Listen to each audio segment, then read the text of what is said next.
Well, I have an update on Israel since the other day, and they have formed a government now. Netanyahu and Gant uh, have partnered up. Now, Gant is a liberal, Netanyahu's conservative. So the liberals, they don't care if you give everything, all the land away. Not really, but Netanyahu, uh, he had people that didn't want to give any land away, so he got rid of them. And so now there's a consensus that with the liberal and conservative groups together in one government, that there's a better chance of uh, getting this peace treaty signed by the many. And the thing is now, they're starting to move. They're talking about doing their thing with the West Bank, signing that into belonging to Israel. Trump has set that up, the Jordan Valley West Bank, and it's going to be set up that 30% of the West Bank is going to belong to Israel. They've already got communities there. They're going to keep those, and then they're going to give 70% to the so-called Palestinians, which is a joke because there's no such thing as Palestinians. They were leftover Jordanians. Jordan wouldn't let back into the country, so they end up being Palestinians. They're Arabs, but so all this is going to happen on July the 1st is the plan, which is pretty close away to being near. But so while they're doing that, they may also do the deal of the century, vote on that, and maybe sign it. I don't know. But here's the thing. If this is the real deal, the real covenant that's going to be, that's the same one that's in Daniel, same parameters. They say that it fits perfectly. Maybe it does, maybe it doesn't. But if it is, and if they sign that, one of the signers is going to be the man who's going to be the Antichrist, the beast. And since the church is supposed to be out of here before tribulation starts, well, when he signs the treaty doesn't necessarily mean tribulation is going to start. There could be a while, but we still, if they sign it July 1st, the church should be out of here when they sign it, I believe. The church will be out here before tribulation starts. So if it's going to be a few months, weeks, days, or whatever, I don't think it'll be too long before the actual tribulation starts. Anyway, we're going to be out of here. The church has got to be out of here. So you need to keep that in mind, and we'll just meet that when it comes, I guess. I don't want to be left behind. So anyway, I wanted to talk about some of the bad things that are going to happen during the tribulations. And the first thing, you have to go clear to Revelations 11, where it talks about the two witnesses. And they're going to be Elijah and Moses. Elijah and Moses appeared on the Mount of Transfiguration with Jesus when he was seen in his glory. And of course Elijah was taken up in the chariot of fire. Moses died. They buried him, and for some reason Satan wanted his body, but Michael, I believe it was Michael, contended with Satan over the body of Moses. The only reason I can think of is why they would do that is because Moses was returned to life, normal life, and taken to heaven, just like Elijah.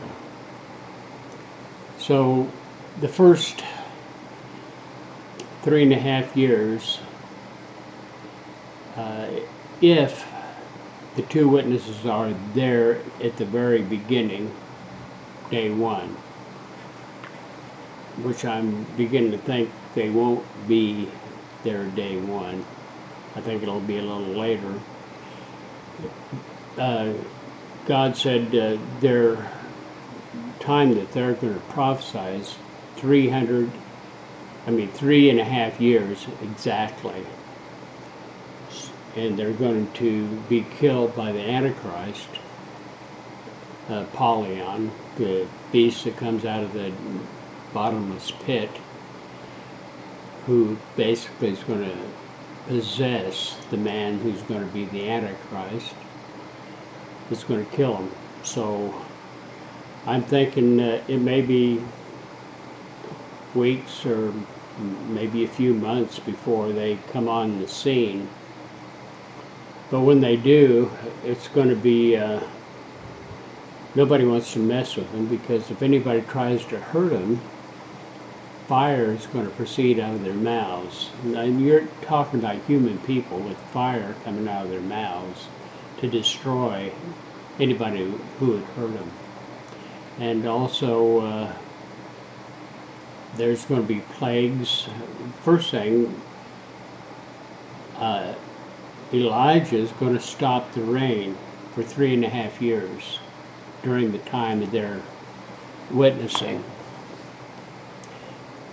With no rain for 3.5 years, things get bad. If you remember back when he did that in the Old Testament, things got really bad.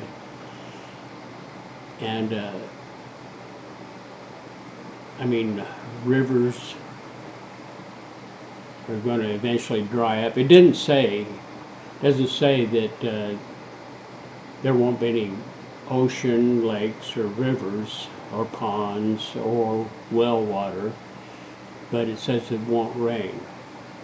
But eventually, with no rain, all those resources are going to gradually dry up till the rivers, there's going to be no snowfall to feed the rivers, and everything's going to just dry up. Crops, animals, cattle are probably going to die. Ponds are dried up. They can only feed or water them so long with wells, because that water level's going to go down low enough they can't get water out of it. So that's going to be bad.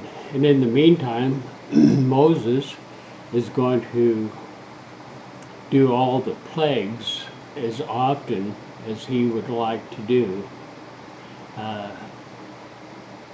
And he may have something to do with, the other trumpets, when they're fire and blood and hail mixed with blood falls into the oceans or onto the land and burns up all the green grass, and a third of the trees I don't know if he'll be involved in stuff like that, but he'll be here because those things are going to happen just before the middle of tribulations.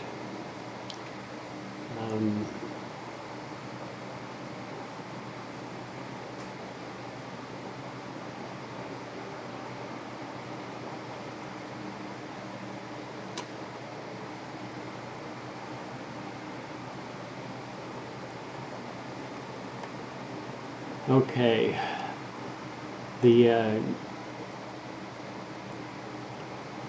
course, we didn't talk about Revelations 1, 2, 3, 4, and 5. We just started, basically, we didn't even start at 6, but the trumpets is when things are going to start happening, disasters, and that's Revelations 8.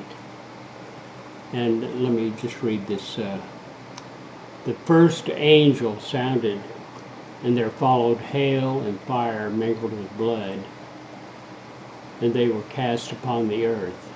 And a third part of the trees was burnt up, and all the green grass was burnt up. And the second angel sounded, and as it were a great mountain burning with fire was cast into the sea. And a third part of the sea became blood. And a third part of the creatures which were in the sea and had life died. And a third part of the ships were destroyed. Now that could be, it sounds like a great mountain came from outer space and into the ocean. But that also could be maybe a volcano.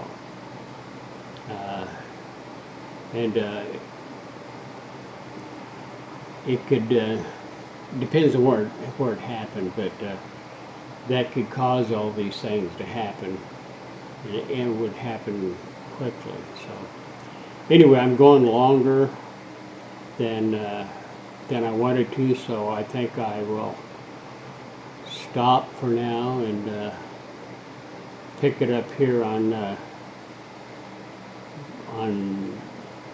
trumpet number 3 again next time. So you have a good day, but remember, July the 1st is coming quick. We don't want to miss the rapture, do we? So make sure that you're born of the water and born of the Spirit, and you're filled with the Holy Ghost, and you are definitely part of the church. And we will talk to you next time.